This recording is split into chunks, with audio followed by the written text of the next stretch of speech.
Thought Bubble Audio.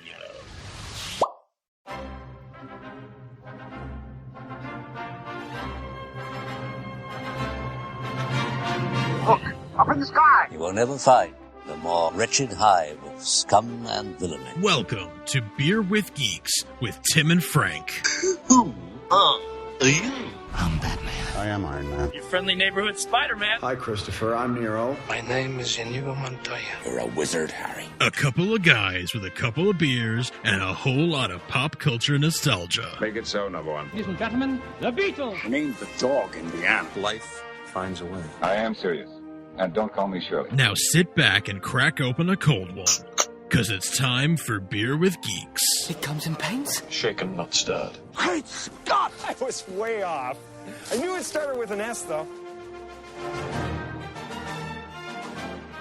Hi, and welcome to Beer with Geeks, the podcast where we geek out with beer. I'm Tim. And I'm Frank. And today, Tim and Frank are drinking Samuel Adams Porch Rocker. Porch Rocker. It's finally time for Porch Rocker. It is finally time. There's leaves on the trees, and by leaves I mean buds. And, well, close enough. Close enough. I mean, it's almost. I mean, it is almost that time of year. It is. There's green. It's time for Porch Rocker. Pretty soon it'll be time for Sam's Summer Ale. Yeah. I can't. Well, wait. actually, you can get Sam. You can. I did see it today at the liquor store. I did. Yeah. But Porch Rocker is my personal favorite. I saw the whole thing. I saw the whole thing. Monsters Inc. Yeah. Yes. Yeah, I saw it at the store today, and I love Porch Rocker, and they only put it out in 6-packs for like a brief window at the beginning of the summer, really in the spring, and then after that you can only get it in like the Sam like summer variety pack, right? The 12-pack. So I got 2 6-packs just to hold me over for a while. Yeah. No, we're gonna drink all of them right now. Well, one night of Beer with Geeks is pretty much a 6-pack right there. Yeah, that's true. So that is true. How are you today, my friend? I'm very good. Are you? Very good. Yeah, Good. I had a nice little walk around town while we were waiting to record, and that's good stuff. Yeah, I got my step count in, and Excellent. Saw some statues, saw some buds on the trees, to be specific. Oh, not the kind you drink. Nope, Not didn't see any good. of those outside. Good. That's illegal. There are laws against that. That's illegal here. Did see a lot of paper bags. Wait a second.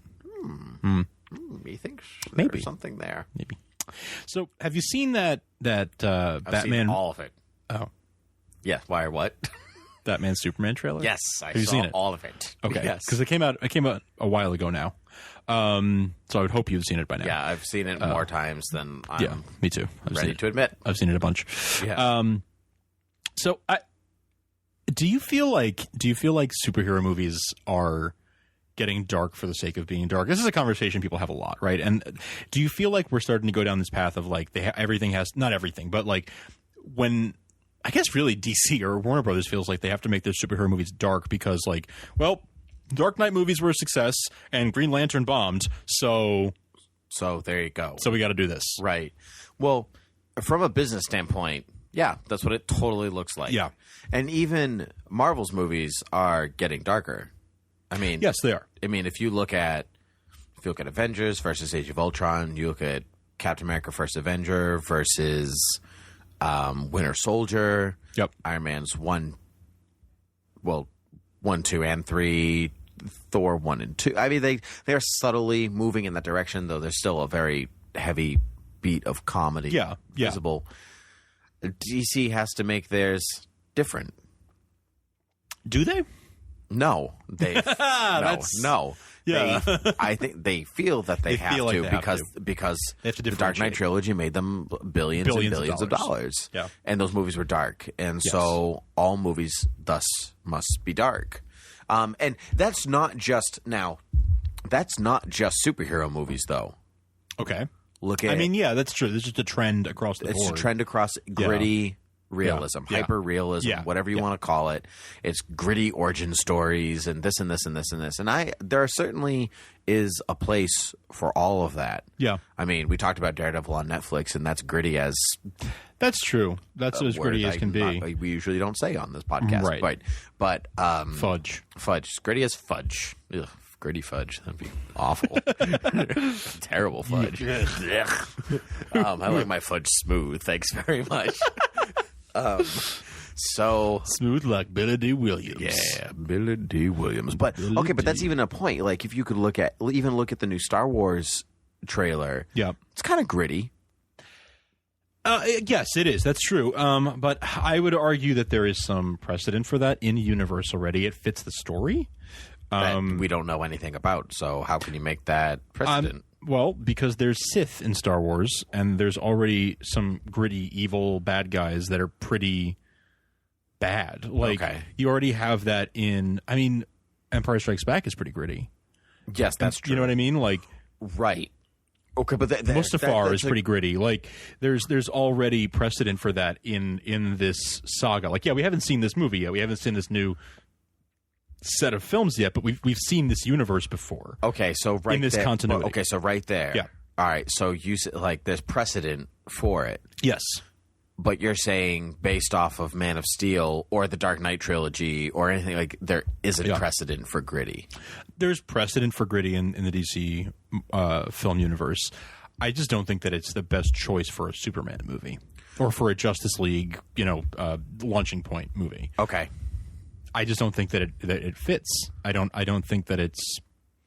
I don't feel like, and I felt this way about Man of Steel too. I don't think that it needs to be gritty to be good. I feel like we've gone from the point of like, okay, Batman Begins and The Dark Knight and The Dark Knight Rises were gritty because Batman is a dark character, and he can be done campy, right? We've seen Adam West. He doesn't have to be, but he can be. It fits that character to be gritty, right? But okay, but whereas Batman is arguably a little bit more flexible as a character that way, where you can take him from the extreme ends of camp to gritty Hunter camp. Our dear friend, Hi Hunter.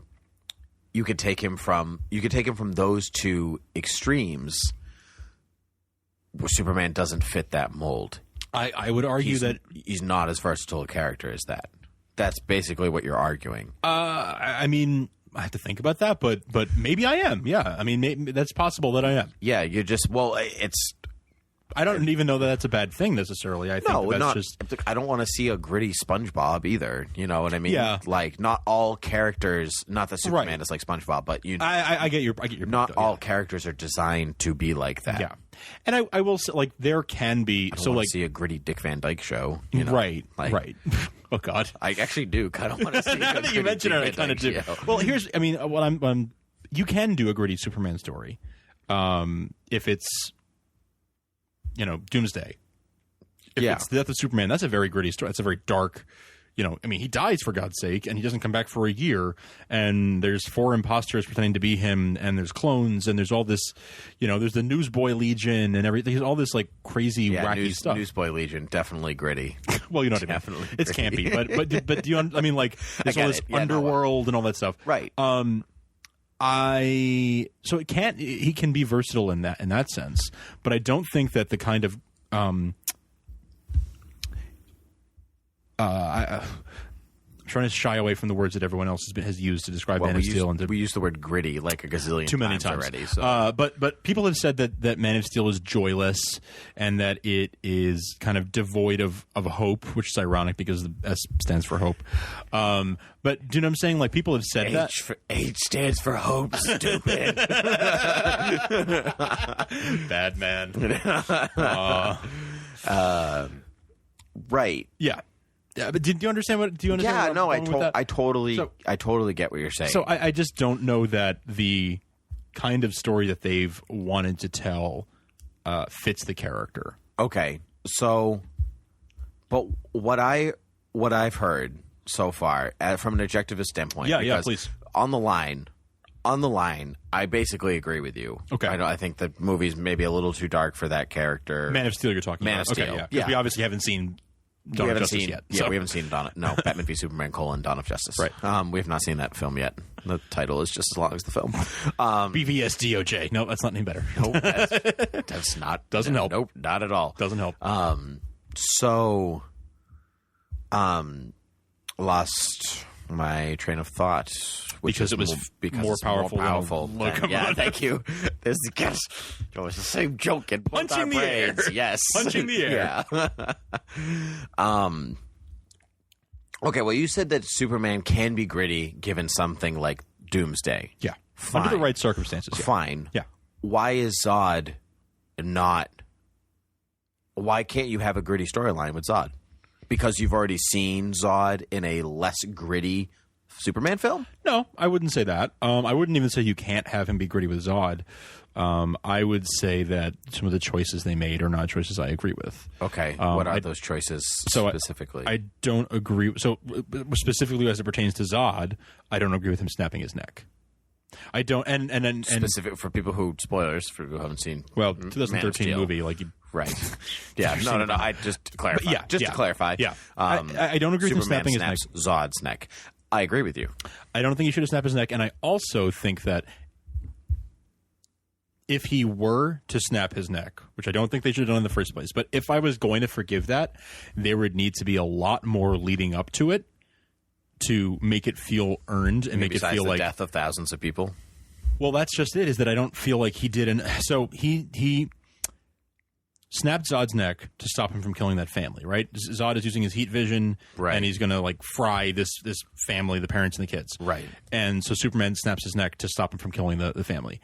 But that's like the first time really that he tries to avert, like that he successfully is able to avert Zod from like killing thousands of people.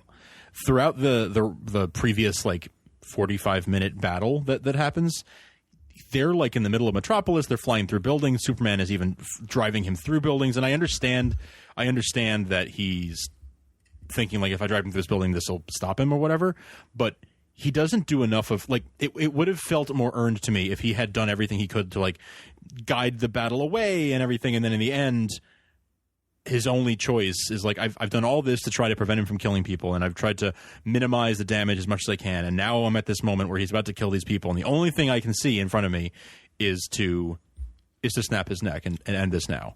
Okay. And I don't think that snapping his neck was the only option. I have to play devil's advocate. I have a couple of different. Okay. I have a couple of arguments to that whole thing. I like this, by the way. I like that we're like on different sides. Yeah. Just like, oh, this is great. Yeah. Okay. The end of conversation. Normally we like agree on this stuff. And I mean, and even though you're saying you agree with some of the points I'm making, I like that we're on different sides of this. I think I spent so long trying to make this movie, to like this movie more than I said. To clarify, I left this movie liking it. Okay. I walked out of the theater going, I enjoyed that. That was a good movie. Maybe not the happiest film I've ever seen in my whole life. Definitely not. But you know what? Seen a lot worse too. So yeah, for sure. Sure. Right. So anyway, we talked about this before, and I said go back and watch Man of Steel because the majority of the people that have died in Metropolis are because of Zod, not Superman. Yes. Because of the gravity machine-y thingy. I'm with you on that. Okay. When we saw that, World that's Engine, true. all that stuff. Yeah. Right. That's what it's called. Thanks. Yeah. So we're good on that. Yeah. If you watch the fight between the two of them, the big arguments, like Superman doesn't try to save anybody. Right. There's nobody in Superman's way. There's nobody around them to actually save when it's just the two of them fighting. There's literally no one around them. Now, wait. I'm not even finished. Your mouth was opening. I was not gonna interrupt. Okay, so I'm forming my thoughts. Okay, so there's like he gets hit up the building or whatever. He's only on the facade of the building. He never goes into it. Then they fight in a pre-constructed building. There's nobody around them. And then he punches somebody through a skyscraper that has been evacuated. There's nobody in that office. It's an office building. Remember, because that's the whole heat vision, like fly up through the "I will stop you." Yeah, you know that whole thing. Yeah. There's nobody in that building. Nobody's running around them trying to escape. They're gone. They have been evacuated, arguably because of the World Engine. All those people are gone. They're empty buildings. Now, is the property damage like in the millions, if not billions of dollars? Yeah, absolutely. But watch every frickin' superhero movie ever, and the property damage is in the millions, if not trillions, if not quadrillions of dollars. I mean, when the Avengers took out the Chitauri, nobody batted an eye about that property damage. And arguably, there was a lot more. Like, that was a lot. Mm-hmm. And what saved them is that you do have moments of maybe Captain America saving a bunch of people or something like that. Yeah. But that's because there are aliens directly attacking those people, and Zod is not directly attacking people until that moment in the train station. There's nobody. They're not actually in danger of hitting anybody until that moment. And now, it took me a long time to figure that out, mind you. But careful analysis has led me to believe that he knew what he was doing. Question mark, maybe. Yeah, I don't know if I buy that. I don't know that I buy that, like, the buildings were all evacuated and this is a clean, like, when that building comes down and Perry and okay, well, but Jenny, that's the world engine. That's not. That's But I didn't see Superman try to save anybody. That's because he was fighting the other world engine. But when he is in Metropolis, not when he's on the other side of the planet, when he is in Smallville and when he's in Metropolis, I don't expect him to stop what he's obviously he has to fight Zod, but I feel like there should have been moments of him showing him trying to save people more than he was. Like, yeah, he didn't rescue anybody. He didn't like Captain America. That good example. Or there's like the waitress that he saves, right? And she's like at the end of the movie, she's like on TV. Captain America saved my life. Yeah, right. Moments like that, I feel like were lacking, and I feel like it's because they just wanted it to be like a slugfest. Yeah, like they just wanted a Transformers movie for the last 45 minutes. Okay, well let's examine that for a couple of seconds. Okay. Yes, that's true, because the argument for previous films was that Superman didn't punch anybody. Yeah, literally didn't punch anybody. Right. Superman Returns, he really didn't. Didn't even really literally didn't punch a thing. Yeah. And so, studio note, we got to punch some stuff. Okay, you guys want fighting? You're gonna get some fighting. Yeah, and then we got fighting, and everyone was like, "That's too much fighting." Yeah. Go back when he was stalking Lois and had a kid that wasn't his. That's the Superman we know. God, yeah, right. So can't please anybody these days. So so like I get all that, but it also comes down to where you as comic book fans of, for decades at this point, we are used to a fully formed Superman knowing what he's doing. Yeah. Blah, blah, blah. Yeah. All this stuff. Even Christopher Reeve flew out of The Fortress of Solitude and immediately, that's true. I've been doing this for 10 years. Yeah, right. There's there was no wary period. But that they said even when this movie was being made, that he's learning how to do this still. Right. It's not like if he heard some people. I think the argument is that maybe that in this universe Superman wouldn't have saved those people. It's just that the script didn't have any people for him to save, and thus feels like a less formed Superman than we wanted. So the problem isn't actually with the Superman of that screen. It's not with Henry Cavill, who didn't save anybody or whatever. It's with the script that didn't write anybody for him to save into it. Yeah. Right. Essentially, yeah. Okay. Fine. Yeah. That's good news. Okay, that's fine. I mean, Henry Cavill doesn't do anything I'm not blaming him. Yeah, no, he just goes off script. It was also Brandon Routh's fault. There are people over there. I have to go save them or something. It's also Brandon Routh's fault he didn't punch anybody. Yeah, right. It's not. No, it's not. He punched plenty of people on Arrow now. He's made up for it. And on the set of Superman, he went on a rampage. He was just punching everybody. Kevin Spacey over and over. That's why he doesn't work with Bryan Singer anymore. Little known fact. Yeah. Because punched him in the face. Yep, in the face. Yep, he was going to be the new Wolverine. Not anymore. Nope. Hugh Jackman was like, Brian, he punched you in the face. Yeah. Come on, really? He was like, oh, good day. He punched you in the face. Right. He said good day. I'm Hugh Jackman. Jackman, man. Yeah. Why is his Ackman so huge? Anyway. No. That's really my gripe, is that they didn't. I don't feel like the writing of the movie reflected a Superman that I. Great. Okay, then I'm going to go on a little thing. Great. The Batman of Batman Begins also does not save anybody. Yeah. He punches a bunch of civilians that, are infected with this gas or whatever, and then he kills Ra's al Ghul. I don't have to save you. Right. Doesn't mean that I didn't commit murder in the first degree. Yeah. It's the same. It's the same writer. Yes. That's true. David Goyer. Yeah. Who certainly understands these characters to an extent, has his moments and all these things and blah, blah, blah.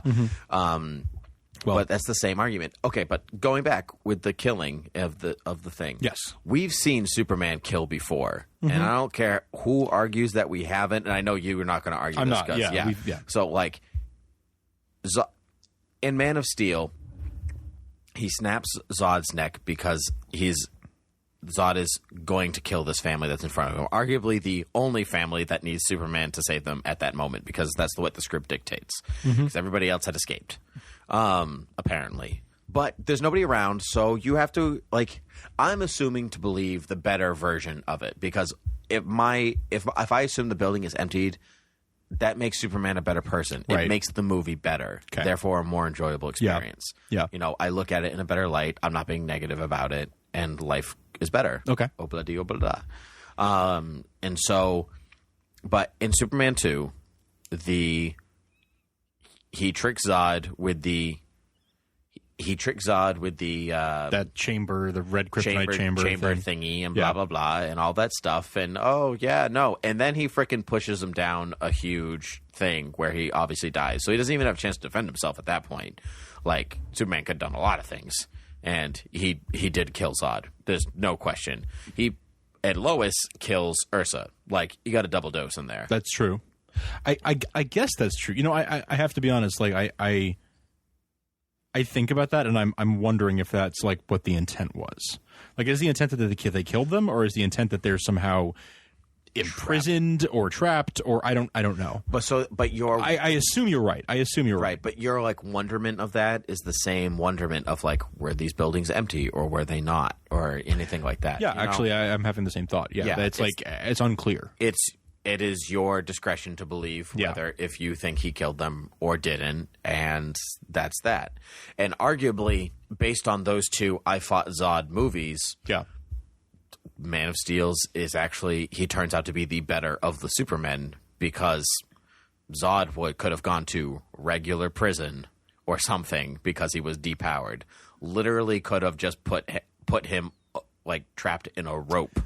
And so you're saying he was depowered in Superman 2, so he could have just like flown him to the police station like in a 40s cartoon and just been or like, in Superman 1 when he flew Lex Luthor to the police station, or to the jail. He went directly to jail. But I think you he did not collect $200. Do not pass go.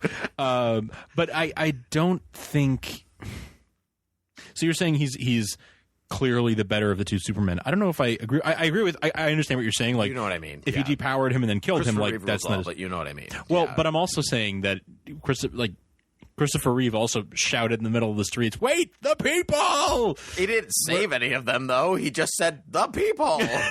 But he had concern for them that I don't think this Superman really... But there were no people around for him to yell. No, there were. The people. Actually, no, that's not true. No, there weren't, though. Okay, but they evacuate the buildings. They're still around. They're still in the streets. They're still around. They're fighting in the sky. But there's debris falling everywhere, and there's definitely thousands of casualties a minute. Again, happens in every superhero thing. Doesn't make it okay for a Superman movie. So you're holding. So I'm saying that it's Superman fine to for a higher standard of yes, than every other superhero to ever exist. Isn't that the point of Superman? Yes, but then there's no conflict. I disagree with that. I disagree. I've always rejected that argument. I don't think that just because you're holding him to a higher standard, there can't be conflict. No, well, okay. In this scenario, there would be no conflict, but I'm saying I reject the scenario. Right, I reject the scenario. Okay. I don't believe in a no-win scenario, just like James Tiberius Kirk. Good. Well, you know what? Kirk is a cheater. So. That's true. Listen, we only have a couple minutes left. Do we really? Oh my God. I know. This has been a really good conversation. I've really enjoyed it. You said you've been playing devil's advocate for like at least some of this. Yeah. Take off your devil's advocate hat for a second and give me your. Oh, he actually took off his hat, ladies and gentlemen. Tell me about. It was a Yankees hat. Oh. In this house, it wasn't. I wasn't actually wearing a hat. We wear Yankees hats in my house. I know. You're from New York. I know. That's true. Tell me, not playing devil's advocate, your thoughts on darkness in Superman in general, in this film, in what the implications are based on the teaser we've seen for Dawn of Justice. Tell me, what does Tim think? Not devil's advocate, Tim. Or Daredevil's advocate, if you will. Remember? Call back. Call back to an episode title. Darkness and superheroes. Honestly, not my favorite thing. Okay. Across the board. Even Batman? Across the board. Okay. Batman, I kind of hold in a little bit of a different category just because, well, I want to say my like one of my favorite Batman stories is Dark Knight Returns, which is, of course, very dark. Is extremely dark. It's gritty. It basically, Dark Knight Returns is the reason that we're having this conversation. Yes, it is. It is. It is basically the reason why this conversation exists. Yes. Yeah. For any superhero. And so, if you haven't read it, please read it. It's so good. You're missing out if you haven't. It's so good. Right. So I think there's a time and a place for all of those. But if I was to pick up my favorite books, my favorite superhero books, even my favorite television shows aren't really the darkest. I enjoy it sometimes. I don't want it all the time. Yeah. And when it comes to films, I think maybe that's where I'm a little bit weary with DC's direction, just because if they're all dark, I'm gonna get okay. I loved the Dark Knight trilogy. I do not regularly watch those films because they're really bum me out. They're really like there's nothing happy going on at any point in anybody's life. Alfred makes like 3 jokes in one joke a movie. It's true. That's all you get. And it's like after a while it's like I'm done now. Yeah. Like I can't deal with that. But I can pop on something else and quite enjoy myself. Yeah. And that's my concern. That's my concern with dark anything. But sometimes the darkness is refreshing. Like you take Marvel's slate of movies, and they've all got, even the darkest of films, like I talked about. There's still there's quite a bit of humor in all of them. Oh yeah. But then you throw on Daredevil, which is arguably nothing like the rest. It's got its humor for sure, but it's definitely in a different vein and style, and that's okay. Yeah, that's great. But I don't want it that I'd rather have it that way than have them all dark and then you watch one movie. You watch like Shazam, that's going to be DC's film. That's the one movie where they make jokes. Like that's the thing. Just somebody smile. Somebody make a banter. Just to something. Just like a real life. Even people who are facing great adversity in their life, most of them can still make one joke a day. Yeah, I know. I do think that they are going dark for the sake of being dark. I think you nailed it at the very beginning of this conversation, where I think they think, okay, Marvel's doing that, we have to do something different. It didn't work when we tried it with Green Lantern, so we can't do that anymore. That's which off is the a table shame for because 5 that's years. really one of the only things Green Lantern had going for it. It had the jokes. Yeah. Green Lantern didn't work because its story was convoluted and messy, and its CG was terrible. Yeah. Yep. It was terrible. It wasn't great. I mean, the CG was not great. It had its moments, actually. It did. It was really nice to look at. It was an overstuffed movie, really. For an origin story. For an origin story, it was. Yeah, usually they have the restraint to hold off to like the 3rd movie before they start putting 17 villains in there. But this time they were Hector Hammond and Sinestro and this and that. And like Sinestro wasn't a bad guy in that film, though. Not to the end, but yeah. Yeah, well, not but like the mid-credit sting. Yeah, But even that, arguably, unless you know what direction that character's going in, it's not. True. Yeah. But it was... You did have Parallax. Yeah, well, you had a cloud that was supposed to be Parallax. That was supposed to be Parallax. Whatever. At least Hal didn't have the Widow's Peak thing going on. Does he have a Widow's Peak in the comics? Sure he does. No, he doesn't. Well, the gray things on the side. What do you call it? No, not a Widow's Peak. You're right. The temples. The gray temples. The Reed Richards. Yeah. The Reed Richards gray temples. Yeah. Yes. Okay. You're right. Not a Widow's Peak. Okay. I was misusing the terminology. Yeah. Yes. You're right. Okay. Well, this was a rousing discussion. It was. I really enjoyed this little debate. Rousing. This was good. I roused so much I didn't even get to finish my beer. rouses. Well done. Except that you sounded like Yoda and not like Bane. The fire rouses. Yeah. I was born in it. That's better. Okay. That's better. I want to stop you now, though. It's not one of your better impressions. Where can the people find us? The people can find us. People can find us. That's better. There it is. That was better. There. You found a way to do it. Good job. People can find us on Facebook at facebook.com/beerwithgeeks. They can find us on Twitter at twitter.com/beerwithgeeks or at beerwithgeeks, as people usually talk about the Twitter. Yeah, it's the same. You can email us at beerwithgeeks@gmail.com. You can rate us on iTunes, Beer with Geeks. It's all good. You can find us on Stitcher Radio if you're not listening to us there already, or on the iTunes. All good such things. Post your comments, your concerns, your questions. Your quibbles. Your quibbles. That's a good word. Call it the quibbles. Yeah. The quibble. The trouble with quibbles? No, the Quibbler is the Harry Potter newspaper. Yeah, that's true. Harry Potter. Very good. All right. Well, anyway, till next time. Till next time. Cheers. Oh no, the city's dead.